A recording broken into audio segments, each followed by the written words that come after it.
गेले 2-3 दिवस ना आमची कंटिन्यू भांडणं होतात. म्हणजे कोणत्या ना कोणत्या छोट्या-मोठ्या रिझनवरून चालूच आहे काय ना काय. त्याच्यामुळे आम्ही दोघांशी बोलतच नव्हतो जास्त, फक्त आपलं कामापुरतं बोलत होतो. तो तरी नाहीतर मी पण बोलायला जात नव्हती, तो पण बोलायला येत होता. मध्ये तो येत होता, पण मला मध्ये इगो माझा मध्ये येत होता. सो त्याच्यासाठी मी पण बोलत नव्हती. आणि मला असं वाटायचं की लग्न झाल्यावर तरी भांडणं नाही व्हायची, कारण आमच्या आधी लग्नाच्या आधी खूप जास्त भांडणं व्हायची.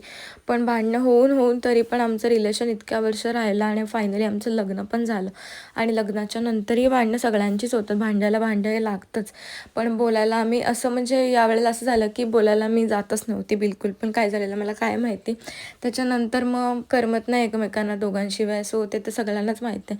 आणि मग फायनली आम्ही बोलायला लागलो, कारण जितकी जास्त भांडणं असतात ना त्याच्यात तितकं जास्त प्रेम असतं. सो मला तरी असं वाटतं जेवढी भांडणं करून तेवढं प्रेम पण असतं त्याच्यामध्ये. तर असं आमचं नेहमीच होतं, काहीतरी छोटे मोठे भांडणंही होतात आणि लगेच आम्ही बोलायला पण लागतो. म्हणून संध्याकाळी गेलो आम्ही अलिबागला.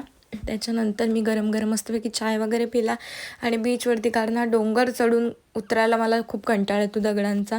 आणि मग काय पाण्याचा मस्तपैकी आनंद घेतला, बीचच्या लाटांचा. पेट्रोल घेतलं घरी आणि येताना मला ना द्राक्ष खायची खूप इच्छा झालेली, कारण द्राक्षाचा सीझन चालू झाला. सो द्राक्ष घेतली येताना. आणि असा होता माझा आजचा दिवस. कसा वाटला कमेंट्समध्ये सांगा. Bye, good night.